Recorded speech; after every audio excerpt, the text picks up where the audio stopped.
शक्तिशाली है ये देवी, मायावी है, किंतु मैं इसका वध अवश्य करूंगा, अवश्य। एकाक्ष, तू अपने लोक में ही रहता, स्वर्गलोक का लोभ नहीं करता, देवताओं को प्रताड़ित नहीं करता तो ये सब नहीं होता। अभी भी समय है, जा अपने लोक लौट जा। तेरे लोक में कोई कमी नहीं है। पृथ्वी लोक के ऋषि और मुनियों के समान, देवलोक के देवताओं के समान, असुरों में भी अपना लोक संभालने का सामर्थ्य है। तेरे पूर्वज दारुक ने भी एक बहुत बड़ा अपराध किया था, किंतु उसकी पत्नी दारुका के कारण उसे एक नवीन जीवन प्राप्त हुआ। यह है एक स्त्री की शक्ति। इसीलिए अब स्त्रियों पर अत्याचार मत कर। जा अपने लोक लौट जा और वहां जाकर अपने मस्तिष्क, अपने जीवन को तपस्या से सींच।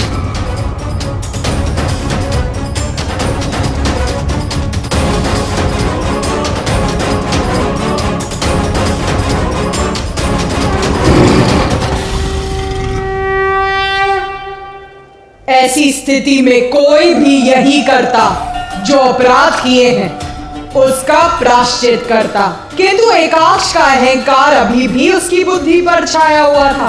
अहंकार के मद में इतना चूर था वो कि क्षमा याचना का विचार भी उसके मन में नहीं था। तो फिर क्या किया उसने?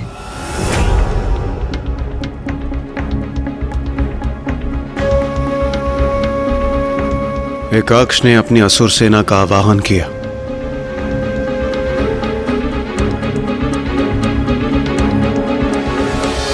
इतना सब घटित हो जाने के पश्चात भी वो माता से युद्ध करना चाहता था और इसके लिए उसने अपनी सेना भी बुला ली।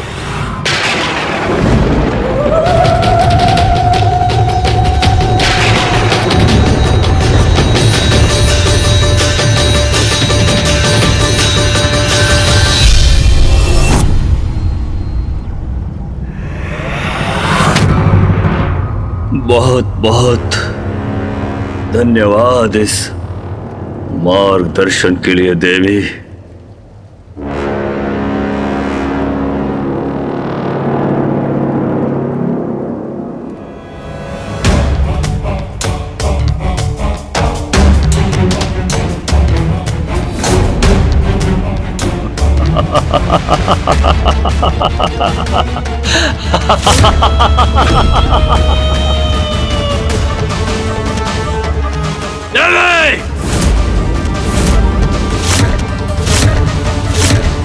असुर सम्राट एकाक्ष को किसी के मार्गदर्शन की आवश्यकता नहीं है, वो भी एक स्त्री से कदापि नहीं।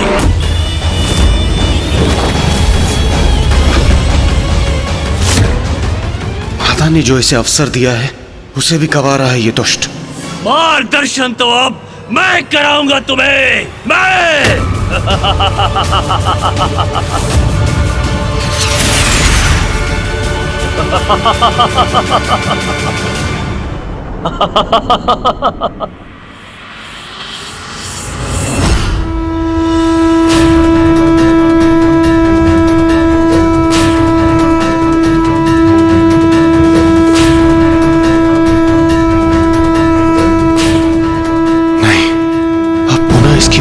कीट असुर सेना प्रस्तुत होगी, कदापि नहीं।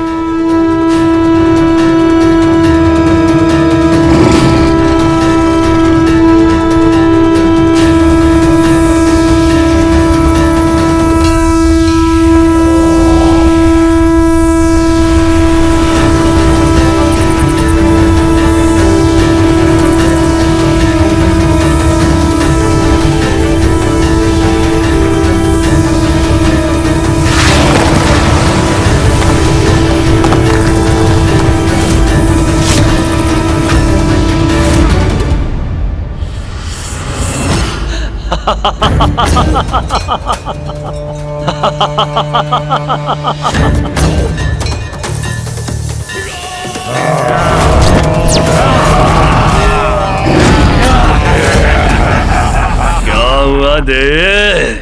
मेरे इन कीट असुरों को देखकर स्तब्ध रह गई ना? क्या सोचा था तुमने देवी कि मैं असुर सम्राट एकाक्ष मात्र 2 असुरों के साथ तुम्हारे समक्ष आया हूं?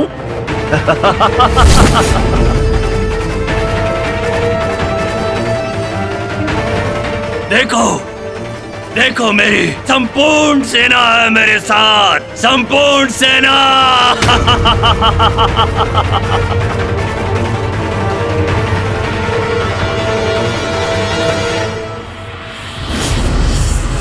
अब क्या करोगे तुम देवी? मेरी ये असुर सेना मेरे एक संकेत पर तुम्हारा और तुम्हारे सींग का भक्षण करेगी, भक्षण।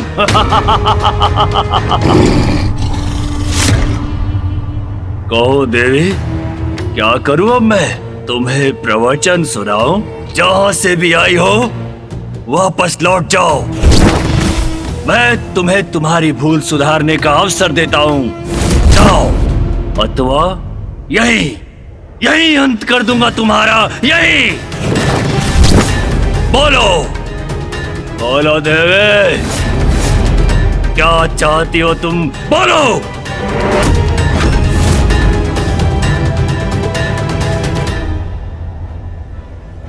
एकाक्ष ने अपनी कीट असुरों की सेना को बुला लिया। एकाक्ष ने अपनी सेना बुलाई तो मैंने अपनी 64 योगिनियों को प्रस्तुत किया।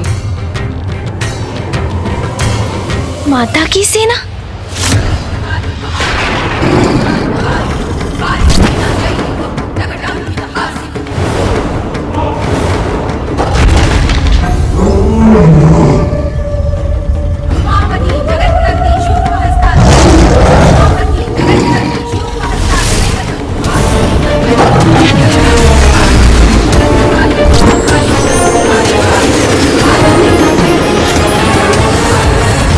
बहुरूप तारा, नर्मदा, यमुना, शांति,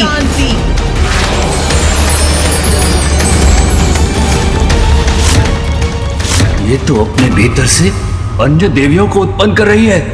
शीघ्र अंत करना होगा इस देवी का। बाराही, काल रात्रि, छिन्नमस्तिका, महालक्ष्मी, क्षेमंकरी, वानरमुखी, यक्षिणी, कामिनी, विंध्यवासिनी,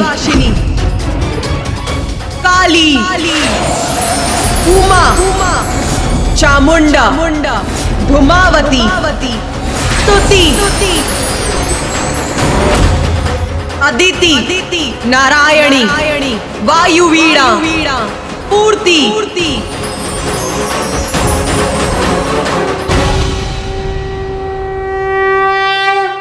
माता ने अपनी 64 योगिनियों का आवाहन किया, जो अपने विकराल रूप में यहाँ उपस्थित है।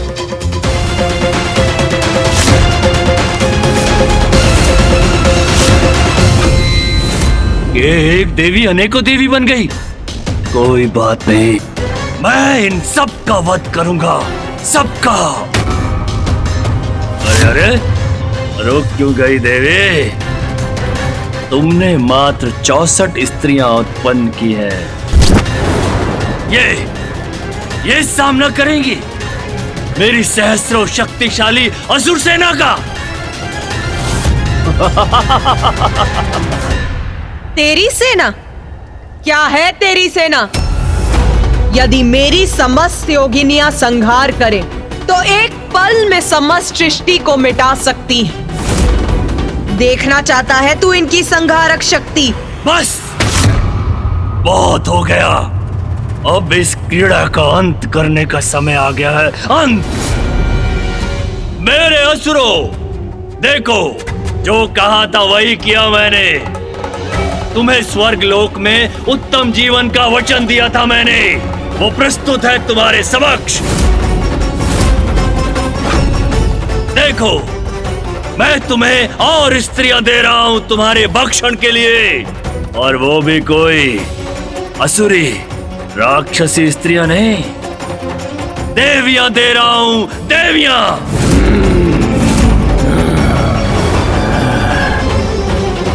आरंभ करो, अपना भोज आरंभ करो। और उस देवी को मेरे आहार के लिए सुरक्षित रखना मत भूलना। जाओ।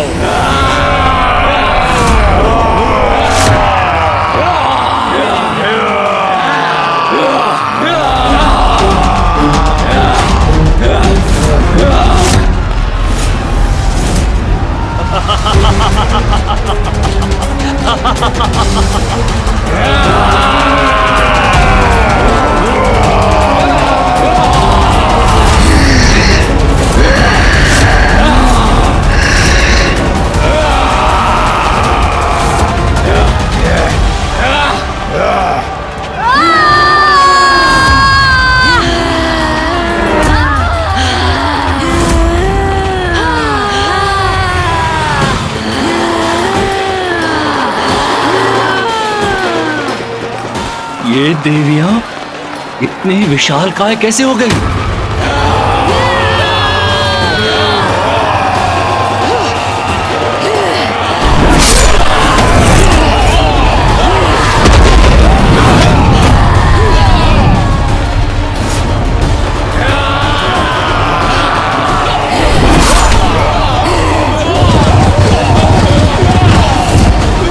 मेरे असुरों को इतनी सहजता से नष्ट कर रही है ये।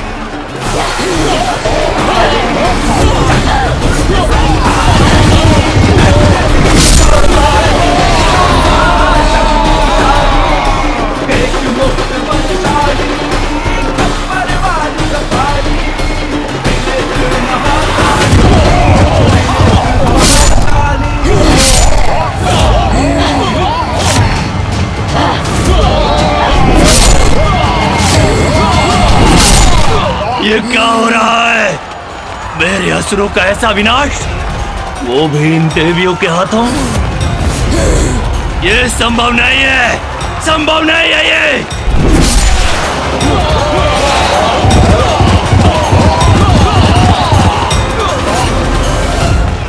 नहीं, ये देवियां मुझे पराजित नहीं कर सकती, कदापि नहीं। जो स्त्री की शक्ति को कम आंकता है उसका यही परिणाम होता है। हमारी दुर्बलता है ये राक्षसियां, भूल जाएंगी आदिशक्ति की भक्ति करना। और वैसे भी अब हमें इनकी कोई आवश्यकता नहीं है। तेरा भी इतना ही भयंकर अंत होगा दुष्ट असुर। नहीं, कदापि नहीं। इन देवियों की स्रोत तुम, मैं तुम्हारा अंत करूंगा तुम्हारा। और मैं विजयी होऊंगा, विजय।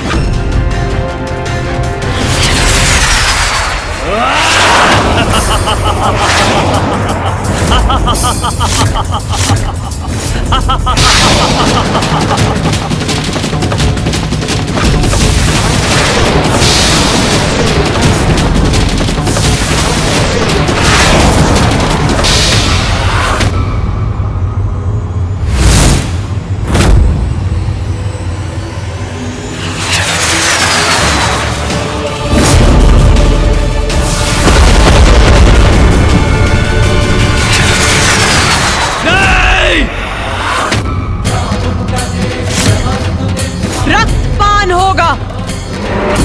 पापियों का रक्त ही मेरी और मेरी योगिनियों का आहार बनेगा। रक्तपान।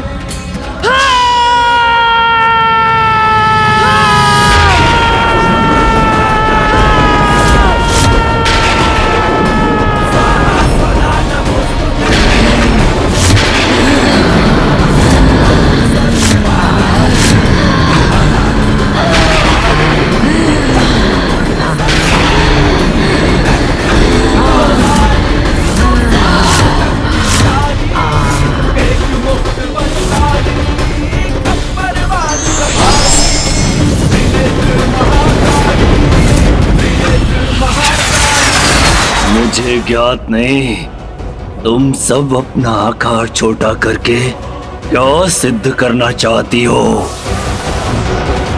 तुम सभी को अपने पांव के नीचे कुचलने में बहुत आनंद आएगा मुझे।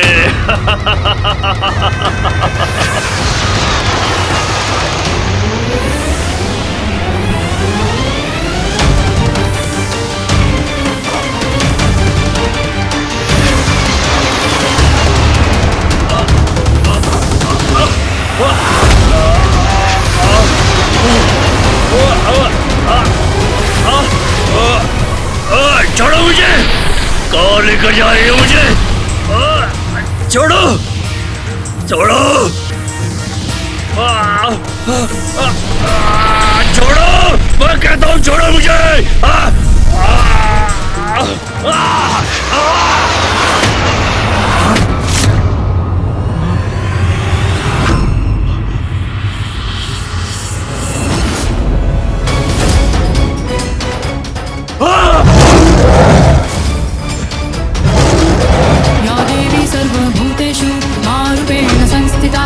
देख अपने चारों ओर, इस संहार का कारण तू है। तू अपने लोक में तूने अपनी स्त्रियों का संहार किया था ना? तेरे असुरों ने उन्हें अपना आहार बनाया था। अपने असुरों को पथ भ्रष्ट करने के लिए प्रेरित किया था तूने। ये जो रक्त बहा है वो तेरे कारण हुआ है एकाक्ष। तेरे कारण दूसरों के कष्ट का कारण बनकर तू सुरक्षित कैसे बच सकता है? नहीं, कदापि नहीं। तूने जो किया वो अक्षम्य है।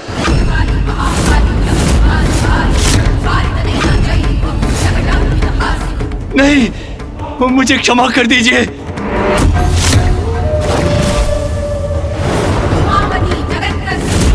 नहीं, नहीं, नहीं, नहीं, नहीं, नहीं, नहीं, नहीं, नहीं।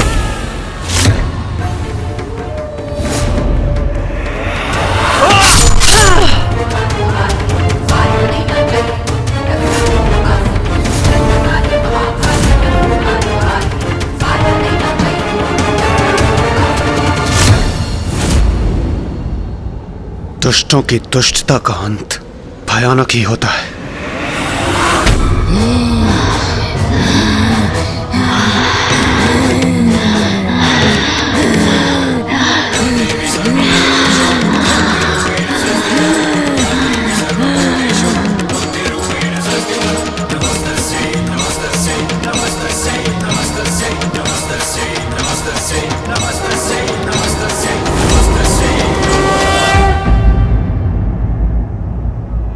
माता, आपने एकाक्ष का वध किया। आपकी 64 योगिनियों ने उस पापी की सेना का अंत किया। तो माता, क्या यही आपका छिन्नमस्ता स्वरूप था? प्रथम पूज्य गणेश जी, हम देवताओं ने भी ऐसा भयानक युद्ध और ऐसा संहार कभी नहीं देखा था। किंतु उसके बाद जो हुआ। क्या हुआ देवराजन? क्या हुआ था उसके बाद? अभी मेरे छिन्नमस्ता स्वरूप ने पूर्णता कहाँ प्राप्त की थी? पूर्णता अर्थात माता? रक्त की पिपासा बहुत भयंकर होती, वो कभी नहीं मिटती है। असुरों का रक्त पान करने के बाद भी मेरी योगिनियों की पिपासा अभी शांत नहीं हुई थी। वो तो और बढ़ती जा रही थी। वो मुझसे और रक्त मांग रही थी।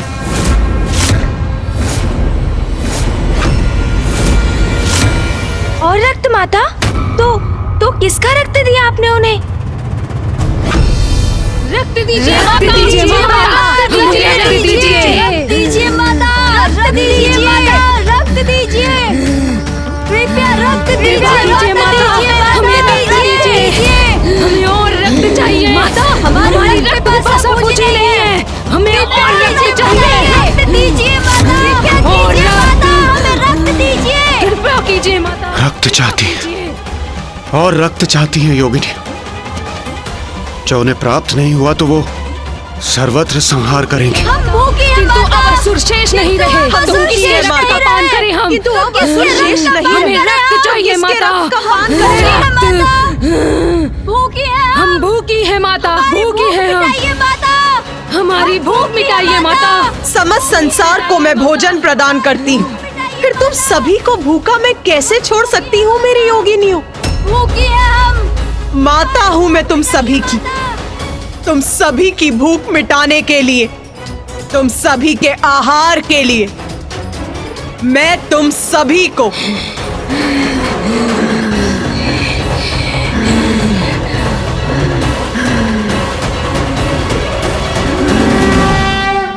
अपना रक्त दूंगी, अपना रक्त दूंगी, अपना रक्त दूंगी।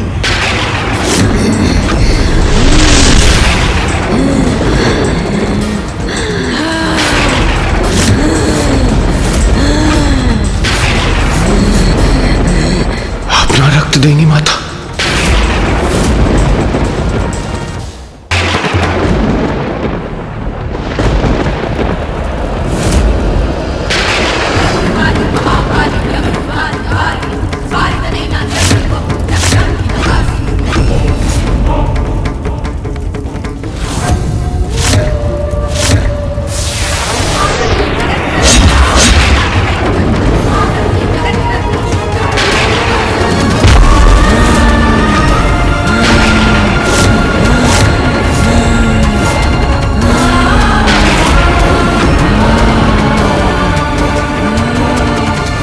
ने अपने ही शीश को अपने तन से विलग कर दिया।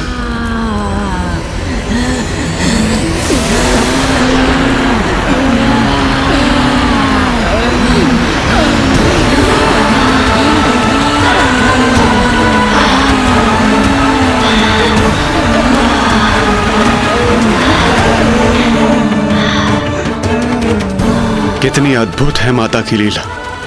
अपनी योगिनियों की तृष्णा को शांत करने के लिए वो स्वयं अपना ही रक्त बहा रही। जय मां छिन्नमस्ता।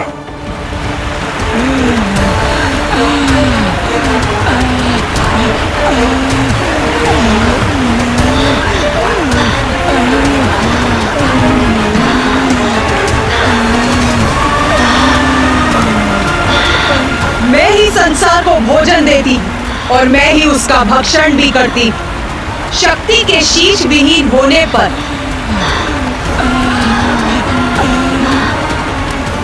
महादेव भी अपने शीश रहित कबंध रूप में प्रकट होते और देवी छिन्नमस्ता के साथ कबंध रूप में रहते।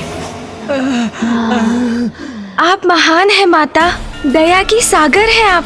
देव, असुर, मानव, जो भी निष्कपट भाव से आपकी सच्ची पूजा करता है उसे आप अपनी कृपा का आशीष देती हैं, वरदान देती हैं उसे आप। और जब कोई अपनी सीमा का उल्लंघन करता है तो उसे दंडित भी करती हैं आप। अपनी संतानों के भरण पोषण के लिए आपने अपने ही शीश को त्याग दिया माता। माँ, सृष्टि की रचयिता हैं आप, सब कुछ आपसे ही जन्मा है। आप ही सबकी पालनहार हैं। सृष्टि के संतुलन को स्थापित रखकर उसकी रक्षा भी आप ही करती हैं माता। महाकाली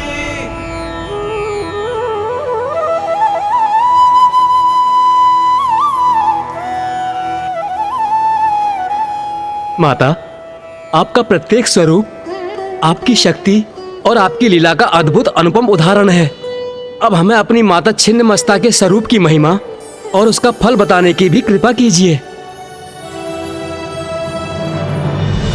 मेरे इस रूप की कृपा से मेरे भक्तों को समूह स्तंभन की शक्ति प्राप्त होती और उसके शत्रु समूल नष्ट हो जाते। प्रत्येक संघर्ष में उसे विजय प्राप्त होती और साथ ही उसे राजयोग भी प्राप्त होता है।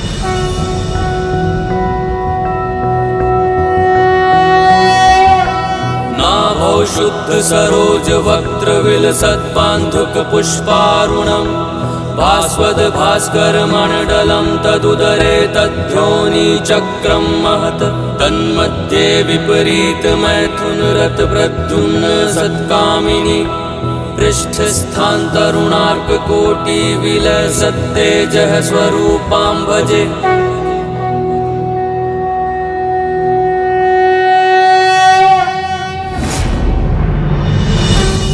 प्रणाम माता।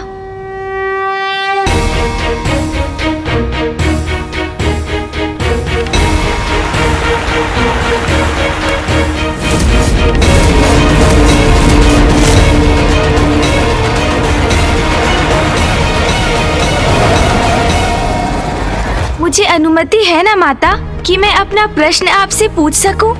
पूछो अपना प्रश्न। माता, आपके द्वारा त्रिदेवों को प्रकट करने की जो प्रक्रिया आरंभ हुई, उसमें आपने जल, पृथ्वी, सूर्य और 14 भुवनों का सृजन किया।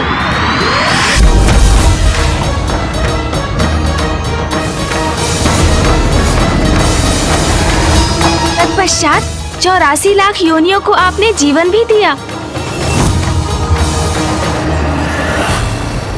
और तब प्रजनन के माध्यम से जीवों को संतान भी होने लगे।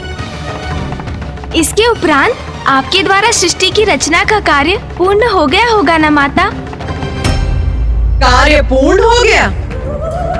बताओ मुझे गणेश, क्या है जीवन का चक्र? कैसे पूर्ण होता है वो? माता, सर्वप्रथम जन्म, फिर जीवन और फिर मृत्यु, यही जीवन का चक्र है।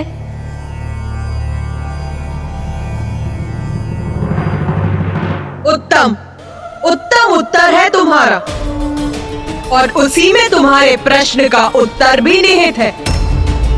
सुनो, जीव अब संतानों को जन्म दे रहे थे।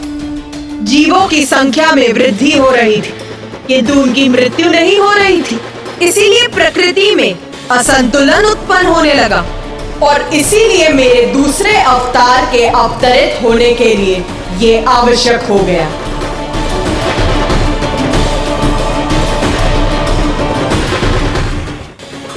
किंतु माता, प्रकृति के संतुलन के लिए जीवों की मृत्यु का होना भी तो आवश्यक था। हाँ, इसीलिए जब तक जन्म, जीवन और मृत्यु का चक्र पूर्ण रूप से स्थापित नहीं होता, मेरा कार्य कहाँ पूर्ण हो सकता है? हाँ माता, किंतु माता, फिर सृष्टि पर जीवन चक्र, पृथ्वी पर प्रकृति का संतुलन कैसे स्थापित हुआ?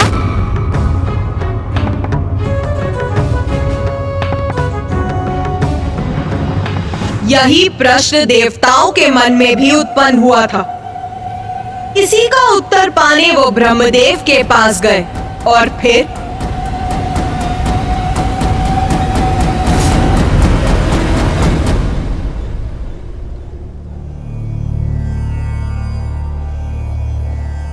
प्रणाम ब्रह्मदेव।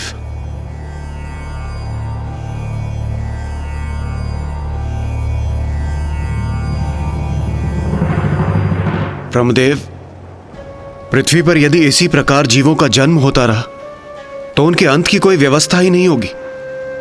वहां जीवन के सभी साधन जैसे भोजन, जल, वायु सभी अपर्याप्त हो जाएंगे। सृष्टि का संतुलन बिगड़ जाएगा प्रभु। और प्रभु, यदि ऐसा हुआ तो घोर अनिष्ट होगा।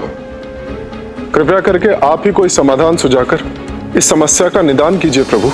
देवगण, आपकी चिंता सर्वथा उचित है, किंतु इस संसार में जो कुछ भी होता है उसके पीछे कोई बड़ा कारण अवश्य होता है।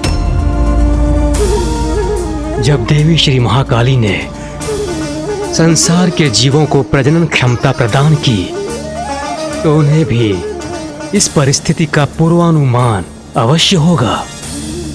इसका हल पाने के लिए हमें देवी श्री महाकाली की प्रार्थना कर उनसे हमारे मार्गदर्शन की गुहार लगानी चाहिए।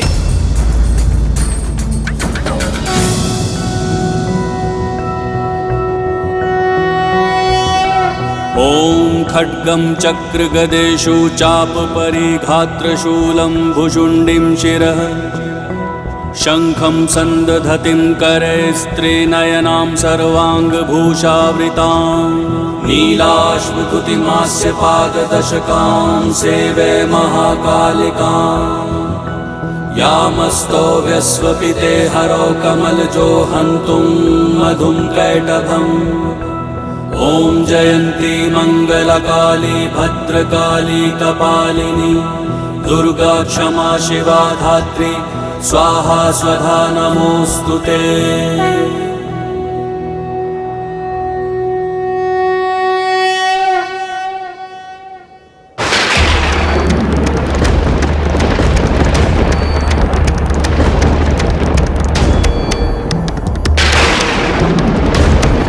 अचानक यहाँ इतना अंधकार कैसे छा गया?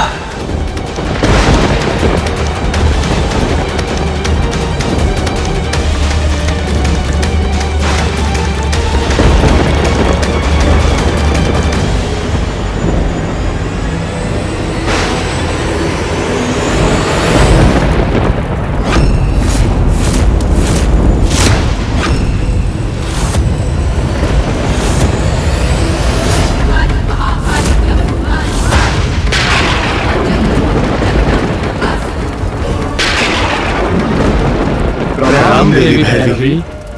प्रणाम देवी। मृत्यु मृत्यु मृत्यु मृत्यु मृत्यु मृत्यु है आपकी समस्या का समाधान। मृत्यु है आपकी समस्या का समाधान। मृत्यु है आपकी समस्या का समाधान। मृत्यु है आपकी समस्या का समाधान। जीवन और मृत्यु का चक्र प्रकृति के संतुलन के लिए आवश्यक है, इसलिए ईश्वर ने ये विधान बनाया है।